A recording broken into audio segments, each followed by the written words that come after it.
Catholics, Protestants, and Orthodox Christians have shared the same phrase for 2,000 years. This is my body. 3 words. And those 3 words have produced 3 entirely different objects on 3 entirely different altars, none of which the other traditions fully recognize as the same act. That is not a metaphor. That is the actual doctrinal situation, and it explains why Christian unity around the Lord's table has remained, for 5 centuries, one of the most precisely defined and most bitterly contested impossibilities in the history of religion. If you want to understand what people actually believe when they kneel, stand, or walk to the front of a church, not what they assume everyone else believes, but what the doctrines actually say, subscribe to this channel. That's what we do here. Now let's get into the case. The whole dispute comes down to one question that sounds simple and is not. What is on that table? To answer it properly, you need to understand that each tradition is working from the same evidentiary record and arriving at radically different verdicts. The New Testament accounts of the Last Supper, Matthew 26, Mark 14, Luke 22, and Paul's account in 1 Corinthians 11, are the primary documents. All 3 traditions accept them. All 3 read the words, "This is my body, and this is my blood." And from that point forward, they diverge so completely that the practical and theological distance between them is not smaller, but larger than it was 500 years ago. Start with the most precise doctrinal claim in the room. The Catholic Church teaches transubstantiation. The word is Aristotelian before it is theological. Substance is the underlying metaphysical reality of a thing, and accident is the perceptible property, color, shape, taste, smell.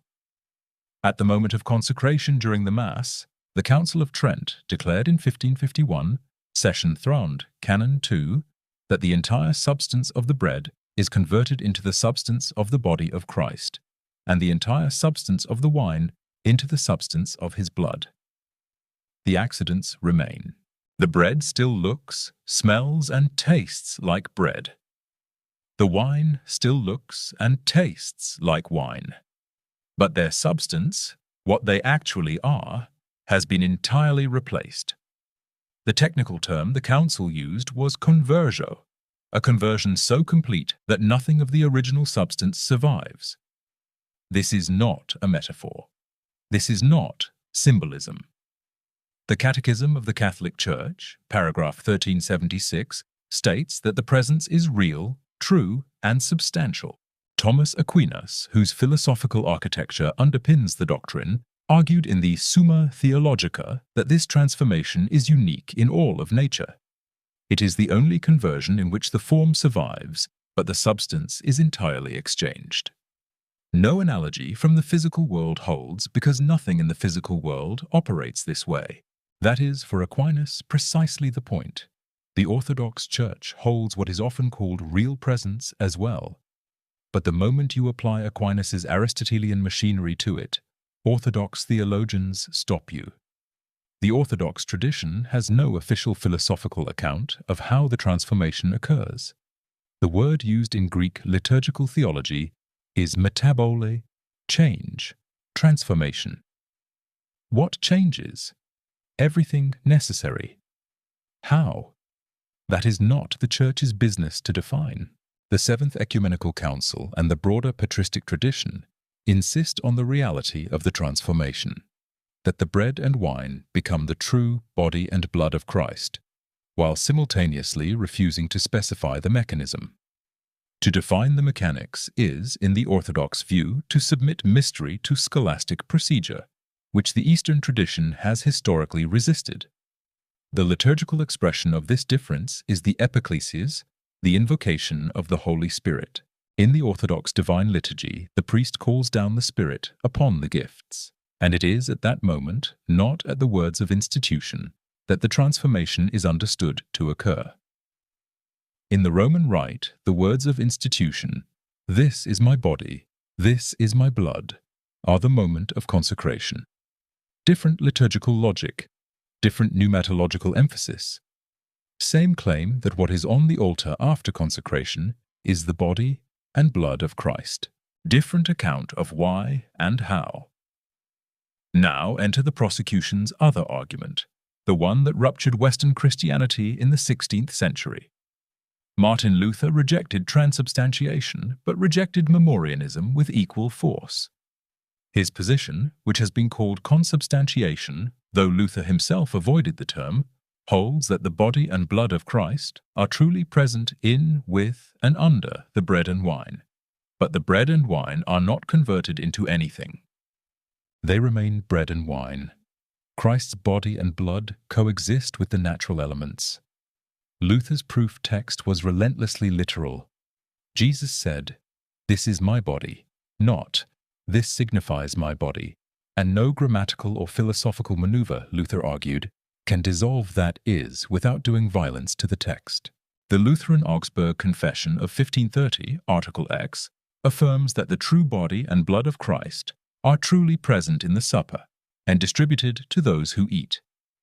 Luther-Zwingli read the same text and reached the opposite conclusion. The bread and wine are signs. The Lord's Supper is a memorial, a public declaration of faith, an act of remembrance instituted by Christ and commanded to be repeated. But there is no physical or metaphysical transformation involved. "This is my body" means "this represents my body," using the same figure of speech found when Christ says, "I am the vine," or "I am the door."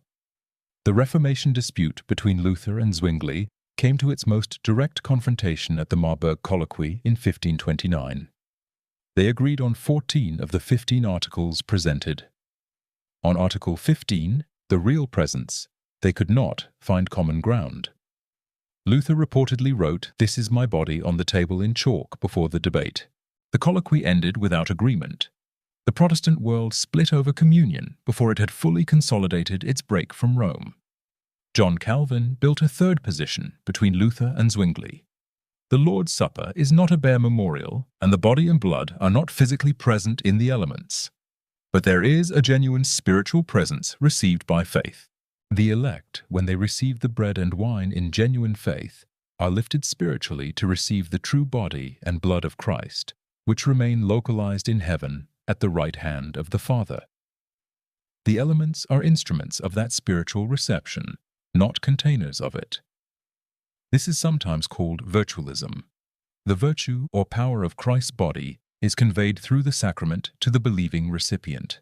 The Heidelberg Catechism of 1563, questions 75 through 79, is the clearest confessional articulation of this view. Baptist and evangelical traditions carry Zwingli's memorialist position further in most cases, with the Lord's Supper reduced entirely to an act of corporate remembrance with no claim to objective presence of any kind. The table is a symbol. The act is declarative. The frequency of observance varies and is not considered theologically significant. Here is where the doctrinal gap becomes a concrete, institutional one. And it is worth pausing here. If you were raised in one of these traditions and assumed the others were doing something roughly similar to what you were doing, I want to know, at what point did you realize they were not? Drop that in the comments, because the moment people discover the actual doctrinal distance is usually jarring in a way that theology textbooks don't capture. The policy on who may receive is the direct legal consequence of each tradition's sacramental metaphysics. The Catholic Church's position is that the Eucharist is the sacrament of unity and is therefore restricted to those in full communion with the Church. Canon 844 of the Code of Canon Law permits the sacraments to be administered to Catholic members in danger of death from other ministers, and, under specific conditions, to non-Catholics in emergency. But the general rule is closed communion. The doctrinal justification is precise. If the Eucharist contains the true body and blood of Christ, receiving it outside of full communion is not merely irregular, but potentially a profanation. Paul's warning in 1 Corinthians 11:27, that receiving unworthily means being guilty of the body and blood of the Lord, is cited as the scriptural foundation for restriction. The Orthodox Church's communion policy is stricter in practice, if not always consistently enforced. Only baptized Orthodox Christians who have prepared through fasting, prayer, and confession are permitted to receive. The reasoning is sacramental and ecclesiological simultaneously. The Eucharist expresses and effects communion, and you cannot express communion in an act that does not exist in reality. Inviting non-Orthodox to receive would be, in the Orthodox understanding, a kind of lie, a liturgical assertion of unity that is not true. The restriction is not punitive. It is, in the Orthodox framing, a statement of what the Eucharist is, rather than a denial to outsiders.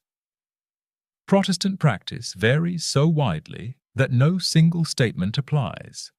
Some Baptist congregations practice open communion for any believer present. Some Presbyterian churches restrict to members. The Anglican tradition generally practices open table for baptized Christians. The variation within Protestantism itself is significant, and it reflects the theological fact that if the Lord's Supper is a memorial act, the question of who may participate is less doctrinally loaded. Restricting a memorial makes different sense than restricting access to what the Catholic and Orthodox churches claim is the physical body and blood of the living Christ.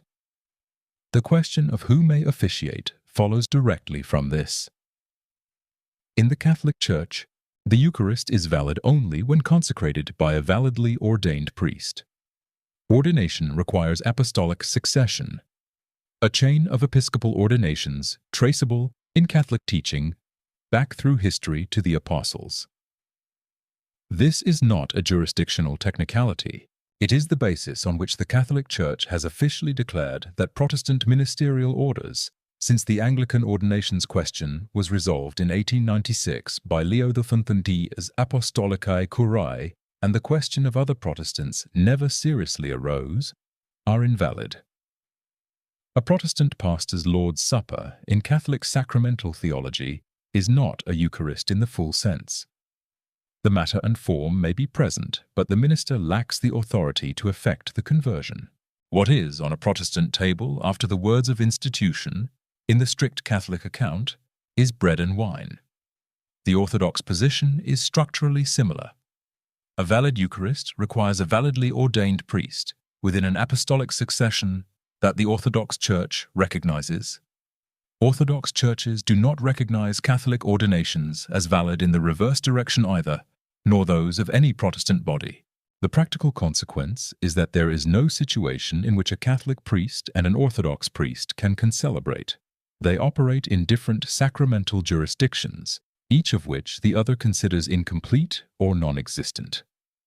In Protestant ecclesiology, the doctrine of the universal priesthood of believers, articulated in Luther's 1520 treatise, To the Christian Nobility of the German Nation, removes ordination as a metaphysical requirement for valid sacrament. The pastor's role is functional. The congregation can, in principle, designate anyone to preside. The Lord's Supper is valid wherever it is celebrated in faith and in accordance with Christ's institution. The pastor does not transform the elements, because in most Protestant theologies, no transformation occurs, and in Lutheran theology, the transformation is effected by Christ's word, not by the minister's status. One last coordinate. The frequency with which the sacrament is celebrated is itself a doctrinal signal. The Catholic Mass can be celebrated daily, and in traditional practice was celebrated daily by every priest. The frequency reflects the weight of the doctrine.